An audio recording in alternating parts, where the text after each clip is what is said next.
మీరెప్పుడైనా మీ ఇల్లు, స్నేహితులు, మీకు అలవాటైన ప్రతిదాన్ని వదిలేసి వెళ్లాల్సి వచ్చిందా?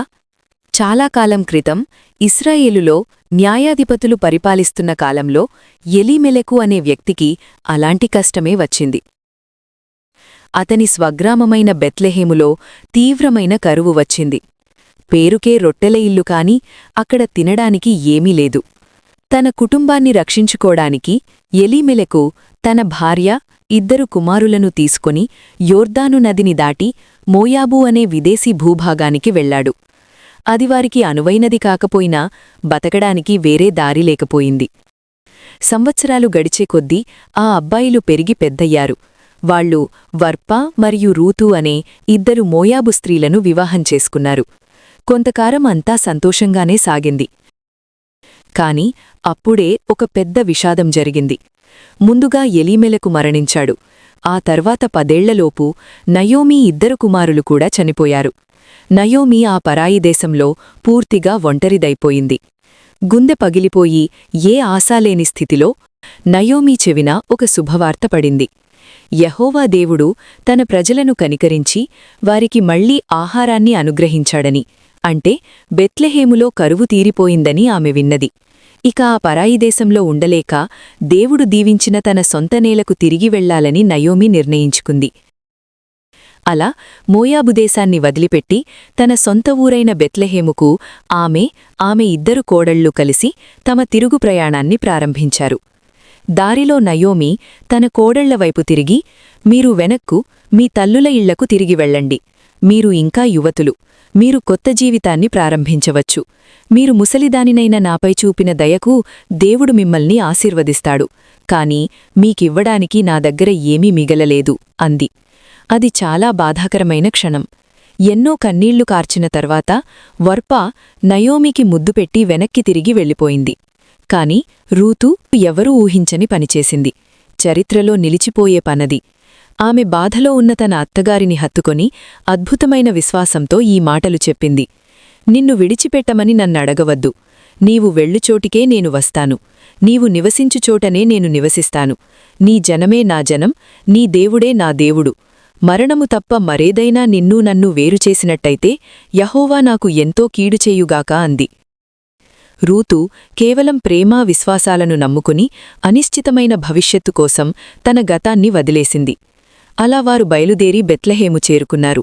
వారు బెత్లెహేముకు చేరుకున్నప్పుడు ఊరంతా ఆశ్చర్యపోయి ఈమె నయోమీనా అని అడిగారు.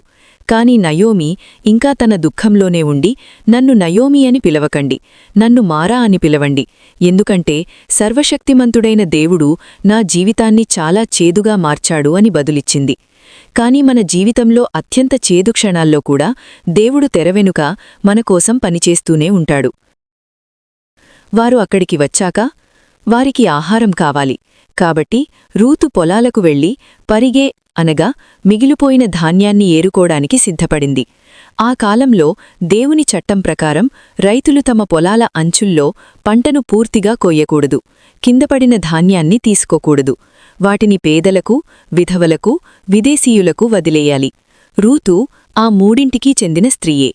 అలా వెళ్లిన రూతు పరిగే ఏరుకుంటూ అనుకోకుండా బోయాజు అనే వ్యక్తి చెందిన పొలంలోకి వెళ్ళింది. బోయాజు సాధారణ రైతు కాదు. అతను గొప్ప వ్యక్తిత్వం, సంపత్తి ఉన్న వ్యక్తి. ముఖ్యంగా అతను నయోమీ చనిపోయిన భర్తకు బంధువు. రూతు ఎవరికీ ఇబ్బంది కలగకుండా కోతకోసేవారి వెనక నడుస్తూ కిందపడిన ధాన్యాన్ని ఏరుకోవడం మొదలుపెట్టింది. కొంతసేపటికి బోయాజు అక్కడికి వచ్చాడు. యెహోవా మీకు తోడైయుండునుగాక అని తన పనివారితో ఎంతో మర్యాదగా అన్నాడు. అప్పుడే ఒక మూల కష్టపడి పనిచేస్తున్న రూతును గమనించి, ఆ అమ్మాయి ఎవరు అని తన పనివాళ్ల నాయకుడిని అడిగాడు. ఆ పనివాడు బోయాజుతో, అయ్యా, ఈమె మోయాబు నుండి నయోమీతో పాటు వచ్చిన యువతి. ఉదయం నుండి అలసిపోకుండా పనిచేస్తూనే ఉంది అని చెప్పాడు. వెంటనే బోయాజు రూతు దగ్గరకు వెళ్లి ఎంతో ఆప్యాయంగా మాట్లాడాడు. నా కుమార్తె, నా మాట విను. నువ్వు వేరే ఏ పొలానికి వెళ్లొద్దు. ఇక్కడే నా పనికట్టెలతో కలిసి సురక్షితంగా పనిచేసుకో. నా పనివాళ్లు నిన్ను ఏమీ అనకుండా నేను ఆజ్ఞాపించాను. దాహం వేసినప్పుడు వాళ్లు తెచ్చిన నీళ్లే తాగు అని చెప్పాడు. బోయాజు దయకు రూతు ఆశ్చర్యపోయి, పరదేశినైన నాపై మీకెందుకింత కటాక్షం అని అడిగింది. దానికి బోయాజు ఎంతో గౌరవంగా, నీ భర్త చనిపోయాక నువ్వు నీ అత్తకు చేసిన సేవలన్నీ నాకు తెలుసు. నీ తల్లిదండ్రులను, స్వగ్రామాన్ని వదిలేసి వచ్చావు. ఇశ్రాయేలు దేవుడు నీకు తగిన ప్రతిఫలమిస్తాడు. ఆయన రెక్కల కింద సురక్షితంగా ఉండడానికే నువ్వు ఇక్కడికి వచ్చావు అని దీవించాడు. మధ్యాహ్నం బోయాజు ఆమెను తనతోపాటు కూర్చోబెట్టి కడుపునిండా భోజనం పెట్టాడు. ఆమె తిరిగి పనికి వెళ్లగానే బోయాజు తన మనుషులతో ఇలా అన్నాడు, ఆమెను ఏమీ అనకండి. పైగా ఆమె ఏరుకోవడానికి వీలుగా పనల మధ్యలో కావాలనే కొన్ని కంకులను కింద పడవేయండి అని ఆజ్ఞాపించాడు. బోయాజు చూపిన ఈ ప్రేమ వల్ల ఆ రోజంతా రూతు ఎంతో ధాన్యం ఏరుకుంది. చీకటి పడేసరికి ఆ భారీ ధాన్యం బస్తాతో, అదనపు భోజనంతో రూతు ఇంటికి రాగానే నయోమి ఆశ్చర్యపోయి, ఇంత ధాన్యం ఎక్కడ ఏరుకున్నావు? నీకు ఇంత దయ చూపించిన ఆ వ్యక్తి ఎవరు? అని అడిగింది. రూతు బోయజు గురించి చెప్పగానే నయోమి ఆశ్చర్యపోయింది. బ్రతికి ఉన్నవారికి, చనిపోయిన వారికి ఉపకారం చేయడం మానని ఆ దేవుడు అతన్ని ఆశీర్వదించునుగాక అని నయోమి సంతోషంతో, ఆ బోయజు మనకు సమీత బంధువు, మనల్ని కష్టాల నుండి విడిపించగలవాడు అని చెప్పింది. నయోమి మాట విని రూతు బార్లీ మరియు గోధుమ కోతలు ముగిసే వరకు బోయజు పొలంలోనే పనికత్తలతో పాటు సురక్షితంగా పనిచేసుకుంటూ తన అత్తను ప్రేమగా పోషించింది. పంటకోతలు ముగింపుకు వచ్చాయి. తనకోసం ఏమాత్రం ఆలోచించకుండా రేయింబవళ్లు కష్టపడుతున్న రూతును చూసి నయోమి మనసు కరిగింది. అప్పుడు నయోమి ఒక సాహసోపేతమైన, కాని ఎంతో నమ్మకంతో కూడిన ప్రణాళిక వేసింది. నా కుమారీ, నీకొక మంచి ఇల్లు, భద్రత కల్పించాల్సిన బాధ్యత నాది కదా. ఈరోజు రాత్రి మన బంధువైన బోయజు కళ్లము దగ్గర ధాన్యాన్ని తూర్పారబడతాడు. నువ్వు శుభ్రంగా స్నానం చేసి మంచి బట్టలు వేసుకుని అక్కడికి వెళ్ళు అని రూతుకు ఒక సూచన ఇచ్చింది. అలాగే నయోమి రూతుతో, అతను భోజనం చేసి పడుకునే వరకు ఎవరికీ కనిపించకుండా ఉండు. మెల్లగా వెళ్ళి అతని పాదాల దగ్గర ఉన్న దుప్పటిని తీసి అక్కడ పడుకో. తర్వాత ఏం చెయ్యాలో అతనే చెబుతాడు అని చెప్పింది. అత్త చెప్పిన మాటను ఏమాత్రం జవదాటకుండా అత్త చెప్పినట్లే రూతు మెల్లగా వెళ్ళి అతని పాదాల దగ్గర పడుకుంది. అర్ధరాత్రి దాటింది. చలికి బోయజు ఉలిక్కిపడి నిద్రలేచాడు. తన కాళ్ల దగ్గర ఎవరో స్త్రీ పడుకొని ఉండటం చూసి ఆశ్చర్యపోయాడు. చీకటిలో బోయజు ఆశ్చర్యంతో, ఎవరు నువ్వు అని అడిగాడు. దానికి రూతు ఎంతో వినయంగా, నేను రూతును, మీ దాసురాలిని. మీరు నాకు సమీప బంధువులు, కాబట్టి మీ కొంగు నాపై కప్పండి అని అడిగింది. ఆ కాలంలో అలా అడగడమంటే మా కుటుంబాన్ని కాపాడి నన్ను పెళ్లి చేసుకుని ఆదరించండి అని అర్థం. బోయజుకు ఆమె మాటలు విని ఎంతో సంతోషం కలిగింది. నా కుమారీ, దేవుడు నిన్ను దీవించునుగాక. నువ్వు ఏ యువకుడి వలకా వెళ్లకుండా నీ కుటుంబాన్ని నిలబెట్టడానికి చూపించిన ఈ మంచి ప్రవర్తన ఊరందరికీ తెలుసు. నువ్వు భయపడకు, నువ్వు అడిగినట్లే నేను చేస్తాను. కాని ఇక్కడో చిన్న సమస్య ఉంది. నాకంటే దగ్గరి బంధువు నీకొకడున్నాడు. ముందుగా అతన్ని అడగాలి. ఒకవేళ అతను నిరాకరిస్తే దేవుని సాక్షిగా నేనే నిన్ను ఆదరిస్తాను అని మాటిచ్చాడు. బోయజు తానిచ్చిన మాటను నిలబెట్టుకోవడానికి ఉదయాన్నే పట్టణపు గుమ్మం దగ్గరికి వెళ్లాడు. ఆ కాలంలో ఊరి గుమ్మం అంటే కోర్టులాంటిది. బోయజు 10 మంది పెద్దలను కూర్చోబట్టి తనకంటే దగ్గరి బంధువును అక్కడికి పిలిచాడు. నయోమి మన బంధువైన ఎలీమెలకు భూమిని అమ్మేస్తోంది. దగ్గరి బంధువుగా ముందు దానిని కొనే హక్కు నీకే ఉంది.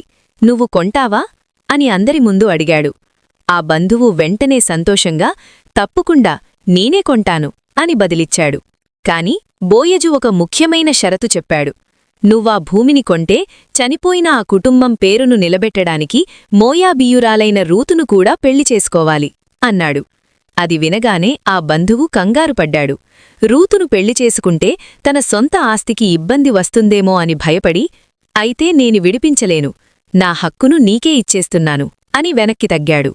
నిబంధన ప్రకారం ఆ బంధువు తన చెప్పు తీసి బోయజుకు ఇచ్చాడు. ఆ రోజుల్లో ఇశ్రాయేలీయులలో ఒక వింతైన ఆచారముండేది. ఒక ఒప్పందాన్ని ఖరారు చేయడానికి లేదా తమ హక్కును ఇంకొకరికి బదిలీ చేయడానికి ఒకరు తమ చెప్పు తీసి మరొకరికి ఇచ్చేవారు. బోయజు ఆ చెప్పును పైకెత్తి పెద్దలతో, నయోమీకి, ఆమె కోడలు రూతుకు నేటి నుండి నేనే బాధ్యుడను. రూతును నేను పెళ్లి చేసుకుంటున్నాను. దీనికి మీరే సాక్షులు అని గర్వంగా ప్రకటించాడు. అక్కడ ఉన్నవారందరూ ఉప్పొంగిపోయారు. యెహోవా ఈ స్త్రీని ఇశ్రాయేలును వృద్ధి చేసిన రాహేలు లేయాలవలే ఆశీర్వదించునుగాక అని వారిని ఆశీర్వదించారు. ఆ విధంగా ఎంతో ఘనంగా బోయజు రూతుల వివాహం జరిగింది. దేవుడు వారిని కరుణించి రూతు ఒక పండంటి మగబిడ్డకు జన్మనిచ్చాడు. అతనికి ఓబేదు అని పేరు పెట్టారు. ఊరిలోని స్త్రీలు నయోమీతో, యెహోవాకు స్తుతి కలుగునుగాక, నిన్ను ప్రాణంగా ప్రేమించే నీ కోడలు 7 కుమారుల కంటే శ్రేష్ఠురాలు, ఈ బిడ్డ ముసలితనంలో నిన్ను పోషిస్తాడు అని చెప్పారు. నయోమి ఆ బిడ్డను ఒడిలో పెట్టుకొని అల్లారు ముద్దుగా పెంచింది. ఆమె జీవితంలో ఉన్న చేదు అంతా మాయమై అంతులేని ఆనందం నిండిపోయింది. కాని కథ అక్కడితో ముగియలేదు. ఆ చిన్నారి ఓబేదు పెరిగి పెద్దవయ్యాక అతనికి యెషయి అనే కుమారుడు పుట్టాడు. యెషయికి దావీదు అనే కుమారుడు పుట్టాడు. గొలియాతును ఓడించి ఇశ్రాయేలుకు గొప్ప రాజుగా మారిన ప్రసిద్ధ గొర్రెల కాపరి అతడే. తరాల తర్వాత ఇదే కుటుంబ వంశం నుండి ఇదే బెత్లెహేము పట్టణంలో ఇంకొక శిశువు జన్మించాడు. ఆయనే మన రక్షకుడైన యేసు. పరిస్థితులు ఎంత చీకటిగా, చేదుగా మారినా దేవుడు మనల్ని ఎప్పటికీ మరిచిపోడని రూతు కథ మనకు గుర్తుచేస్తుంది. సాధారణ వ్యక్తులు, ఒక నమ్మకమైన కోడలు, ఒక ఉదార స్వభావంగల రైతు చూపించిన రోజువారీ దయద్వారా దేవుడు ఒక అద్భుతమైన చరిత్రను లిఖించాడు. అది విమోచన, ప్రేమ మరియు ప్రపంచాన్ని శాశ్వతంగా మార్చివేసిన వారసత్వం యొక్క గొప్ప కథ. ఈ వీడియో మీకు నచ్చితే ఇప్పుడే ఈ లైక్ చేసి మా ఛానల్ని సబ్స్క్రైబ్ చేసుకోండి. కొత్త వీడియో నోటిఫికేషన్ కోసం బెల్ ఐకాన్ క్లిక్ చేయండి.